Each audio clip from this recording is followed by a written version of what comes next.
Bonjour bien-aimés dans le Seigneur, bonjour Guadeloupe. Bienvenue sur votre chaîne La Colonne de Feu ce matin. Ce matin, nous allons parler d'un thème qui est le Saint-Esprit. Qui est le Saint-Esprit? Pourquoi nous devrions avoir le Saint-Esprit? Quelles sont les caractéristiques du Saint-Esprit? Alléluia, dans le nom puissant de Jésus. Alléluia, et les 6 mandats du Saint-Esprit. Amen. Ce matin, le message, c'est le Saint-Esprit. Le Saint-Esprit est Dieu. Amen. Et nous pouvons le voir dans Acte 5 à partir du verset 3. La parole de Dieu nous dit, Pierre lui dit, Ananias, pourquoi Satan a-t-il rempli ton cœur au point que tu aies menti au Saint-Esprit et gardé une partie du prix du champ? S'il n'avait pas été vendu, ne te restait-il pas, et après avoir vendu, n'avais-tu pas le droit de disposer du prix? Comment as-tu pu former dans ton cœur un projet pareil? Ce n'est pas à des hommes que tu as menti, mais à Dieu. Amen. Le Saint-Esprit bien-aimé est Dieu. Alléluia. Le Saint-Esprit de Dieu est présent partout. Nous pouvons le voir dans le psaume 139, versets 9 à 10. Le Saint-Esprit de Dieu est tout-puissant. Tu peux le voir aussi dans Luc 1, verset 3. Il est omniscient. On peut le voir aussi dans 1 Corinthiens 2, verset 10 à 11. Le Saint-Esprit de Dieu est éternel. Tu peux le voir dans Hébreux 9, verset 14. Bien-aimés, nous allons parler aussi des emblèmes du Saint-Esprit. Le Saint-Esprit a 6 emblèmes. Et quand je regarde, des fois j'écoute les gens parler, je vois que les gens, des fois, par rapport aux emblèmes du Saint-Esprit, les gens sont un peu réticents. Mais ce matin, je voulais te dire, le Saint-Esprit a 6 emblèmes. Premier emblème, c'est le feu. Tu peux le trouver dans Acte 2, verset 3. Deuxième emblème, c'est le vent. Tu peux le voir dans Jean 3, verset 8. Troisième emblème, c'est l'eau. Tu peux le voir dans Jean 7, verset 37 à 39. Quatrième emblème, c'est le sceau, dans Éphésiens 1, verset 13. Cinquième emblème, c'est l'huile. Tu peux le voir dans Acte 10, verset 38. Sixième emblème, c'est la colombe, dans Marc 1, verset 10. Mon ami, ce matin, je veux te dire, toi qui me regardes de près comme le loin, je me permets de t'appeler mon ami. Alléluia. Le Saint-Esprit a des emblèmes. Et je vois bien souvent dans les églises, les gens sont un petit peu sceptiques par rapport à ces emblèmes. Mais le feu vient du Saint-Esprit, le vent vient du Saint-Esprit, l'eau vient du Saint-Esprit, le sceau vient du Saint-Esprit, l'huile vient du Saint-Esprit, la colombe vient du Saint-Esprit. N'ayez pas peur de ces choses dans les églises quand vous voyez ce genre de manifestation, parce que tout cela, c'est Dieu. Et bien souvent, quand nous n'avons pas la connaissance, nous mettons tous ces emblèmes du Saint-Esprit hors de l'Église.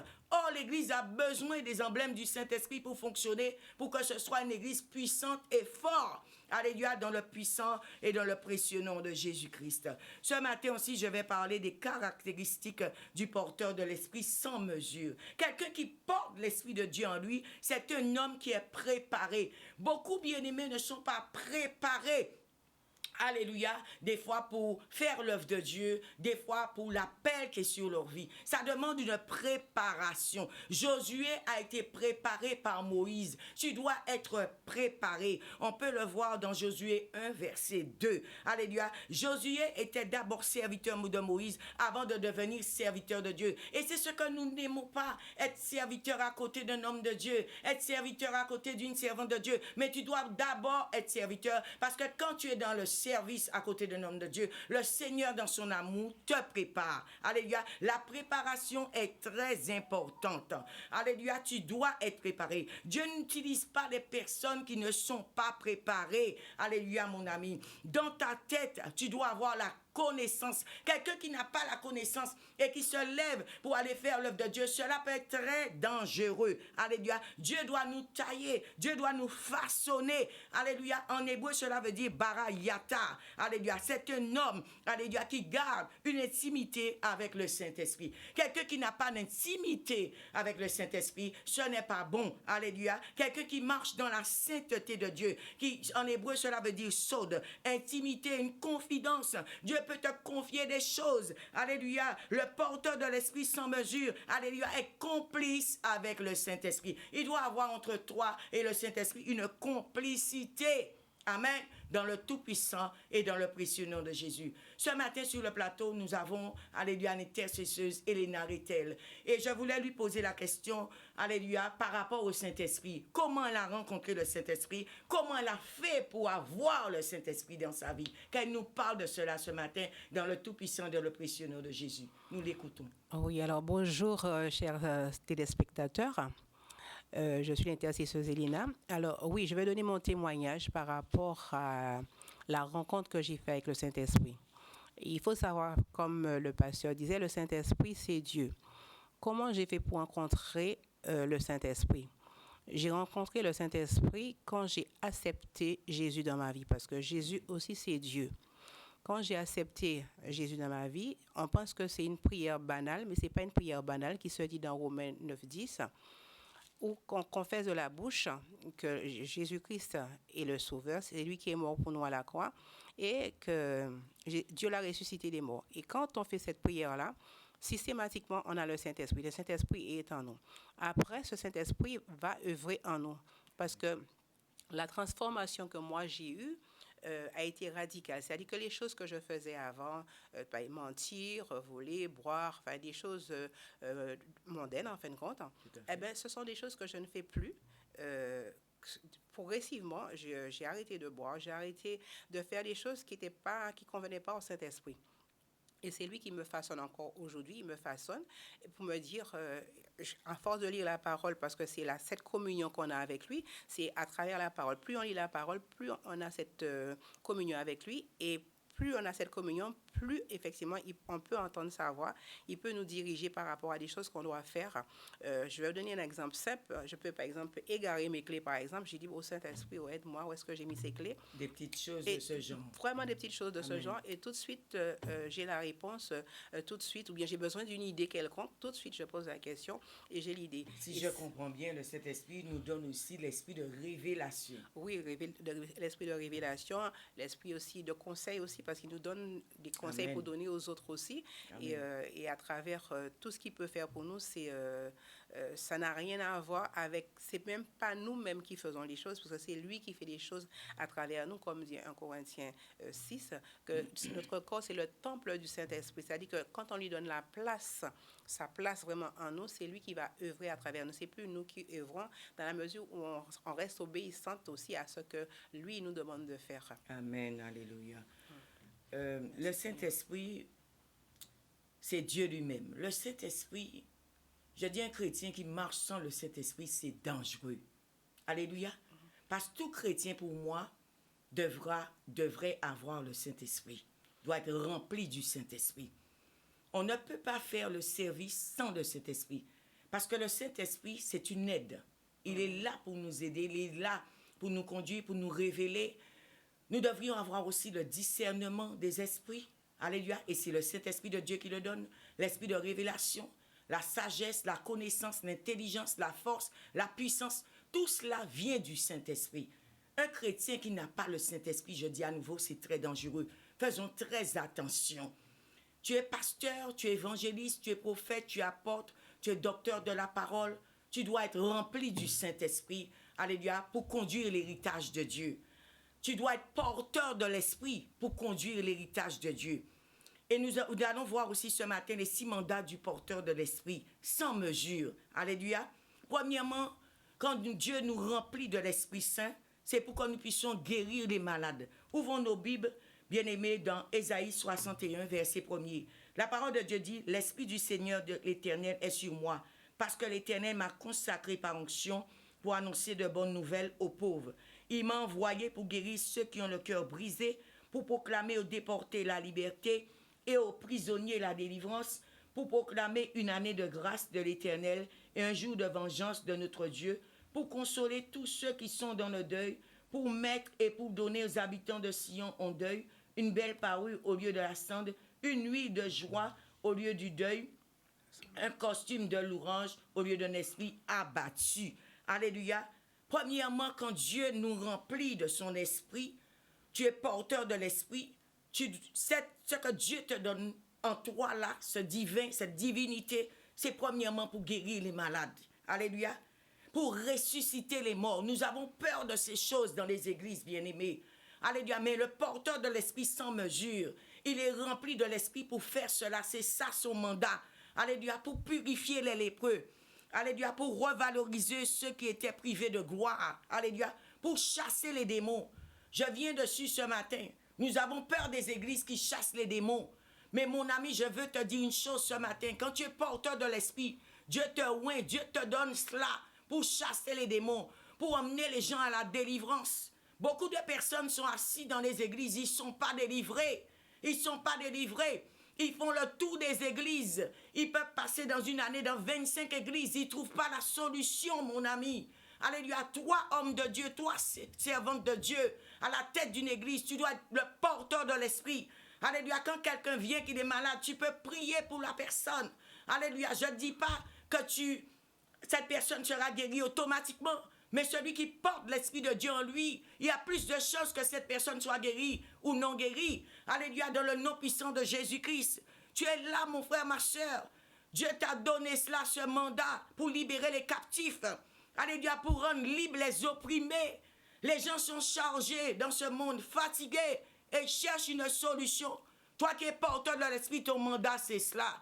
C'est ça notre mandat, frères et sœurs. Nous, les serviteurs, nous, les servantes de Dieu. Alléluia. Ce matin, je veux te dire cela. Celui qui est rempli de l'Esprit, celui qui est porteur de l'Esprit de Dieu, tu as un travail à faire pour les âmes. C'est à cela que Dieu t'appelle. C'est un homme soumis aux instructions divines. Beaucoup, je vois, qui ne veulent pas se soumettre aux instructions divines. Nous pouvons le voir dans Ésaïe 20. Lisons-le, Ésaïe 20, versets 1 à 3. L'année où, alléluia, envoyé par le roi d'Assyrie, Sargon, Tartan, vint faire le siège d'Asdo et s'empara de cette ville. L'Éternel avait parlé par l'intermédiaire d'Ésaïe, le fils d'Amo. Il lui avait dit, va, détache le sac qui est autour de ta taille et retire les sandales qui sont à tes pieds. C'est ce qu'il fit. Il marcha sans habit et pieds nus. Mon ami, tu es là pour obéir. Et je vois aujourd'hui, les gens ne veulent pas obéir au Saint-Esprit. Les gens ne veulent pas obéir à Dieu. Mais nous voulons des bénédictions. Nous voulons toutes sortes de choses venant de Dieu. Mais si tu veux que l'Esprit de Dieu demeure en toi, que l'Esprit de Dieu travaille avec toi, tu dois marcher dans l'obéissance, dans la soumission. Nous voyons aujourd'hui beaucoup de rebelles dans les églises. Alléluia. Tu es peut-être à côté d'un homme de Dieu, à côté d'une servante de Dieu, mais tu es dans la rébellion. Le Saint-Esprit ne peut pas demeurer en toi, il ne peut pas se poser sur toi. Il faut que tu sois quelqu'un de sage. Il faut que tu sois quelqu'un qu'on puisse préparer, qu'on puisse équiper. Le Saint-Esprit aime des gens qui se soumettent. Ça, l'Église doit le comprendre. Des gens qui se couchent à terre devant lui parce qu'il est Dieu lui-même. Alléluia. Le Saint-Esprit est discipliné et il veut aussi, quand il travaille avec toi, que tu sois un homme, une femme disciplinée. Alléluia. Le Saint-Esprit est là pour t'équiper. Le porteur de l'Esprit, je répète, doit être préparé. C'est un homme, c'est une femme de prière. C'est un homme, une femme fidèle à Dieu, aux choses de Dieu, rempli d'intelligence, de force, de sagesse, de conseil, et qui a la crainte surtout de Dieu. Aujourd'hui, les gens ne craignent pas Dieu. Alléluia. Les gens viennent dans des églises et pour eux, dans une église, je vais monter, je vais descendre, je vais sortir, je vais faire ce que je veux. Mon ami, non. Le Saint-Esprit, alléluia, cherche un homme, une femme qui marche dans la crainte de Dieu. Alléluia. Nous voyons la vie de Josué. Josué, alléluia, à côté de Moïse. Josué marchait dans la crainte de Dieu, dans l'obéissance, dans la soumission. Josué a compris qu'il devait être discipliné à côté de Moïse. Moïse lui a montré la discipline. Alléluia, les choses de Dieu, mon ami, sont claires, sont propres, sont carrées.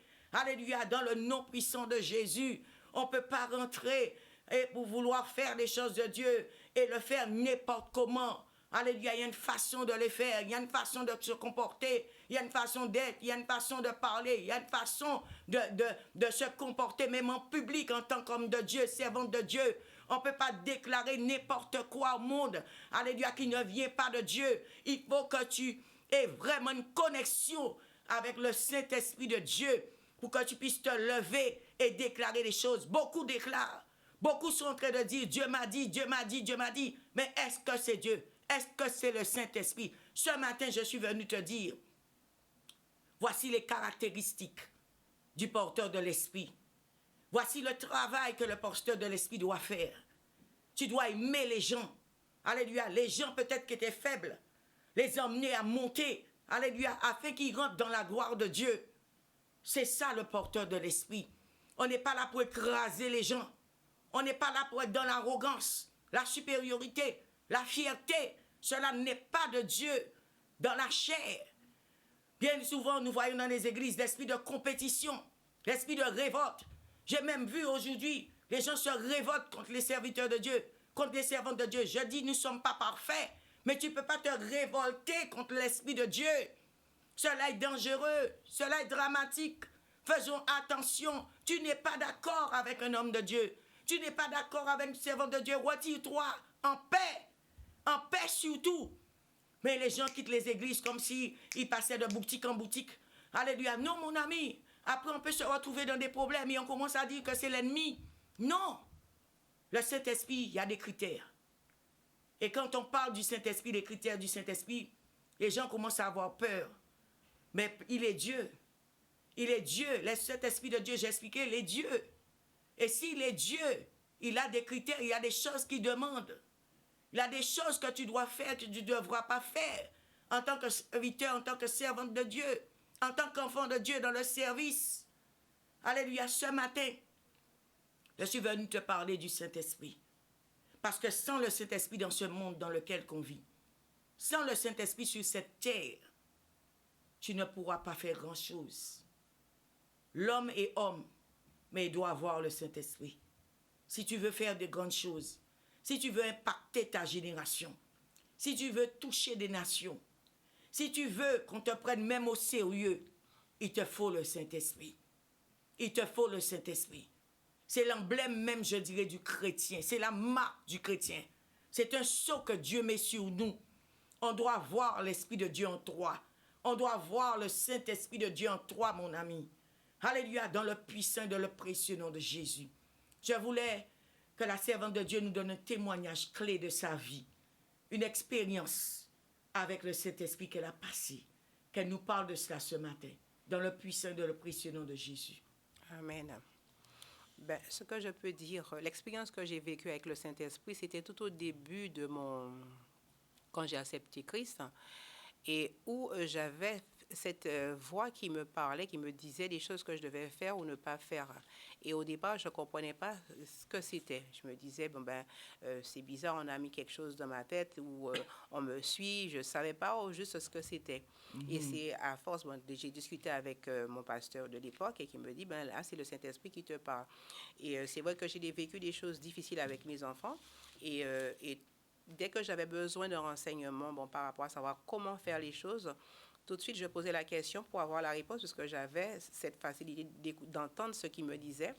Et j'ai appris effectivement, et jusqu'à maintenant, j'apprends effectivement à fonctionner avec le Saint-Esprit, à toujours lui poser des questions. C'est vrai quand on n'est pas habitué avec l'Esprit de Dieu, puisque pour moi c'était nouveau, on a tendance effectivement à oublier, on veut faire les choses par soi-même.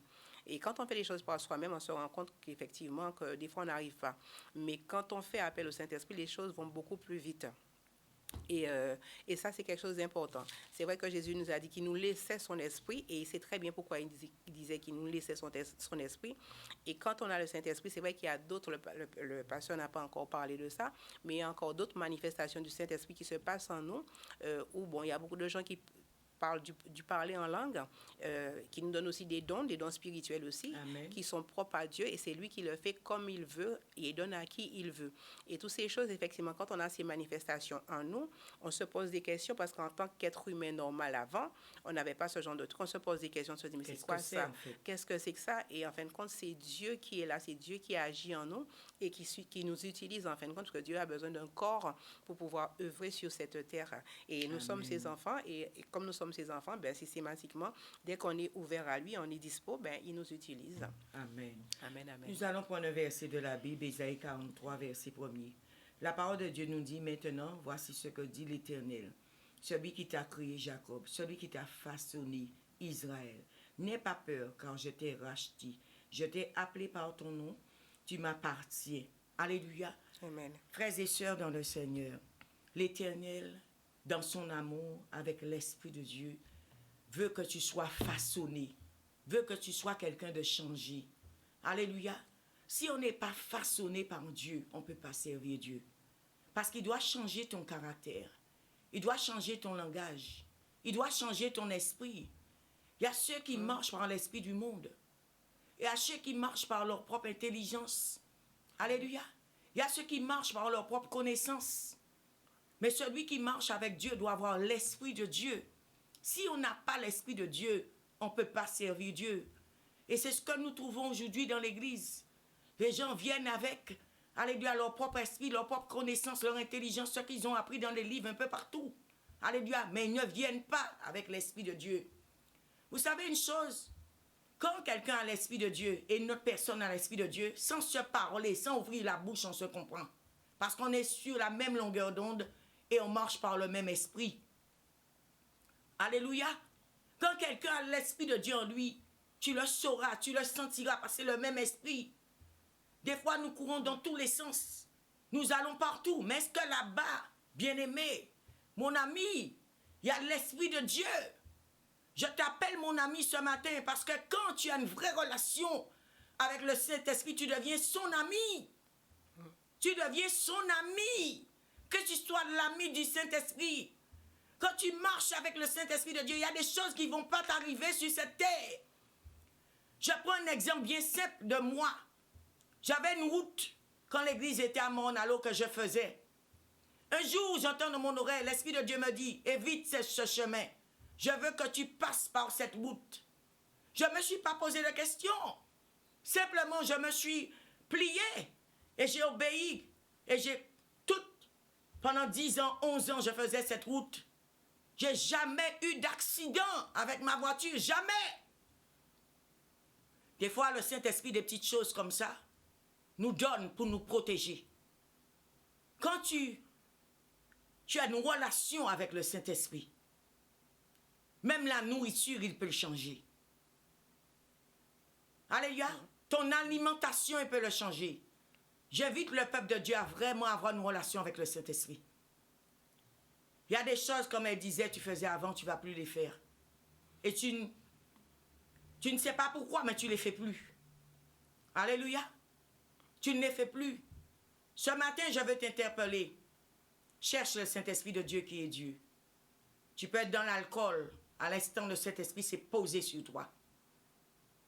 Tu ne voudras même pas boire un verre d'alcool. Et tu ne sais pas pourquoi. Même l'odeur va te rendre malade. Tu peux être un fumeur. Quand l'Esprit de Dieu habite en toi, même l'odeur de la cigarette, tu ne vas plus supporter. J'invite et je parle aux chrétiens ce matin, cherchez le Saint-Esprit de Dieu. Parce que le Saint-Esprit est celui qui va te changer, qui va te façonner, qui va te délivrer. Tu peux être malade, je répète. Si l'Esprit de Dieu, tu marches avec lui, il est celui qui va éradiquer, brûler cette maladie. Tu peux être atteint de cancer, de tumeur. Tu vas aller après chez ton médecin, quand il va regarder la radio, il ne va plus trouver ni de tumeur, ni de cancer, parce que le Saint-Esprit va le brûler, parce que nous avons vu qu'il est un feu. Je vois aujourd'hui les gens peur du Saint-Esprit. Mais si tu as peur du Saint-Esprit, tu as peur de Dieu. Parce que le Saint-Esprit, c'est Dieu. Le Saint-Esprit, c'est Dieu. Une église sans le Saint-Esprit est une église morte. Et je le dis ce matin sur Canadis. Est une église morte. Tu as la lettre, mais tu n'as pas l'esprit. Or, Dieu, c'est la lettre et l'esprit. Et pour qu'un homme soit bâti en Dieu, en Jésus-Christ, il faut qu'il ait la lettre et il faut qu'il ait l'esprit de Dieu. Il faut que l'esprit de Dieu se réveille en toi, se révèle à toi, tout en ayant aussi la connaissance de la parole de Dieu qui est la lettre. Là maintenant, Dieu habite en toi. Dieu vit en toi. Dieu marchera avec toi. Beaucoup ont la connaissance de toute la Bible. La Genèse à l'Apocalypse par cœur, sans faute. Mais rassure-toi que tu es aussi l'esprit. Parce que si tu as la lettre sans l'esprit, cela est dangereux. Alléluia. Les puissances négatives ténébreuses regardent deux choses en vous. que vous connaissez la parole de Dieu et que vous avez l'Esprit de Dieu en vous qui est Dieu. S'il trouve que la parole de Dieu et que tu n'as pas en toi l'Esprit de Dieu, je répète, ta vie même peut être en danger. Fais très attention. Cherche les deux, mon frère. Cherche les deux, ma soeur. Et tu seras un homme bâti. Tu seras une femme bâtie pour faire les choses de Dieu. Vous savez, l'Esprit de Dieu en nous donne l'accélération. L'Esprit de Dieu en nous donne la puissance. L'Esprit de Dieu en nous donne la force, la révélation des dons. Alléluia, don de guérison, de miracle, de discernement des esprits, le don de parler en langue, le don d'interprétation des langues. L'intercesseuse Elena ce matin a parlé du parler en langue. Vous savez, il y a des gens, quand ils rentrent dans des églises, ils trouvent les gens en train de parler en langue. Ils prennent la fuite. Mon ami, Dieu n'est pas un être humain. Dieu est un esprit. Et la langue de Dieu, est-ce que c'est ta langue? Alléluia. La langue de Dieu, est-ce que c'est ta langue? Est-ce que c'est la langue des humains? Dieu comprend toutes les langues, mais Dieu a sa langue. Alléluia. Dieu a son savoir parler aussi. Comment nous voulons mettre Dieu dans une boîte et dire à Dieu de faire comme nous? N'oublions jamais, bien-aimés, nous sommes des êtres humains. Nous sommes des êtres humains sur la terre.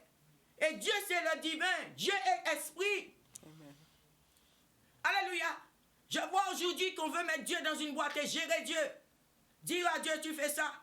Dire à Dieu, tu fais ça. Dire à Dieu, tu prends un tel. Dire à Dieu, tu ne prends pas un tel. Bien-aimé, est-ce que nous avons compris qui est Dieu? Ce matin, je vais t'interpeller.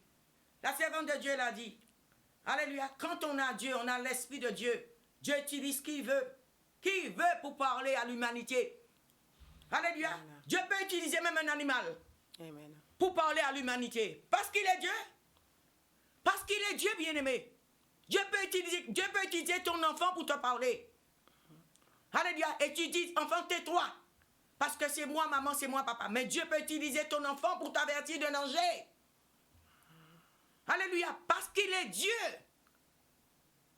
Mon frère, ma soeur, ne mettons pas l'Esprit de Dieu dans une boîte qui est Dieu lui-même. Au contraire, travaillons avec le Saint-Esprit. Et celui qui travaille avec le Saint-Esprit, je dirais qu'il verra la gloire de Dieu.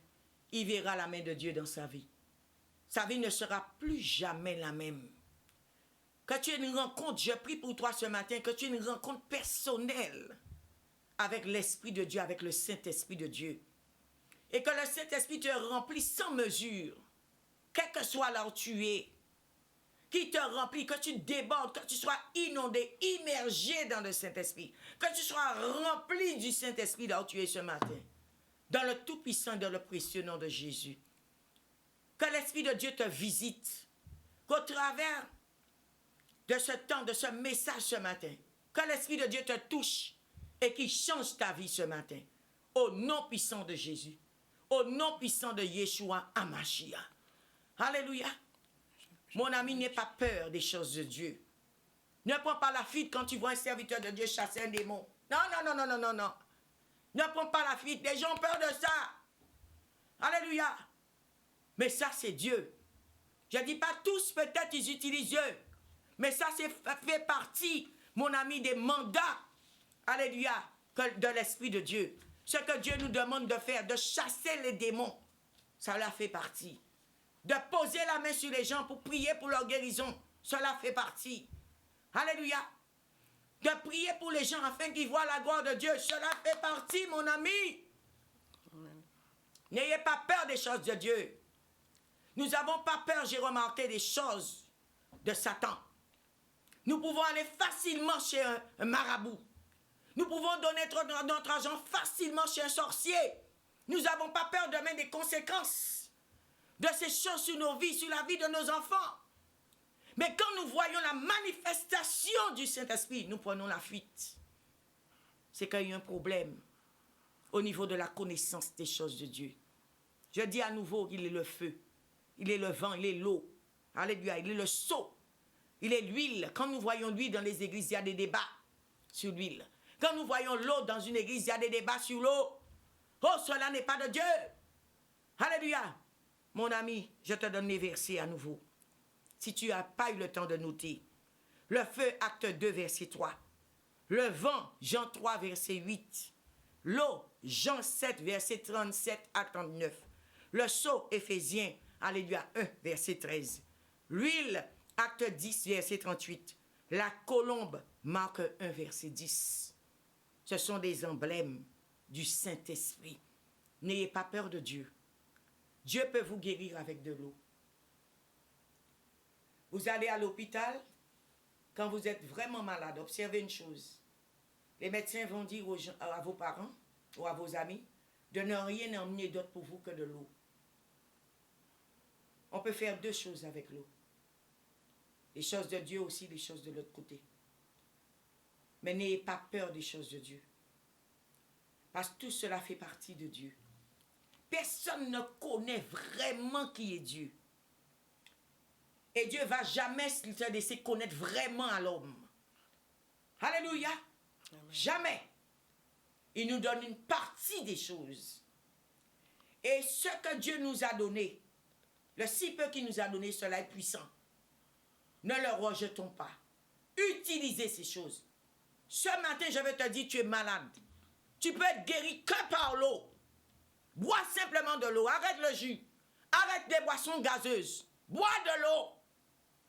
Parce que l'eau, c'est la vie. Un homme sans eau est un homme mort. On peut ne pas manger, mais on ne peut pas rester sans boire de l'eau. Parce que l'homme est constitué d'eau. Ça aussi, c'est Dieu. N'ayez pas peur. Que Dieu vous bénisse ce matin et que vous puissiez marcher avec le Saint-Esprit et par le Saint-Esprit. Merci à tous et à très bientôt. Merci beaucoup.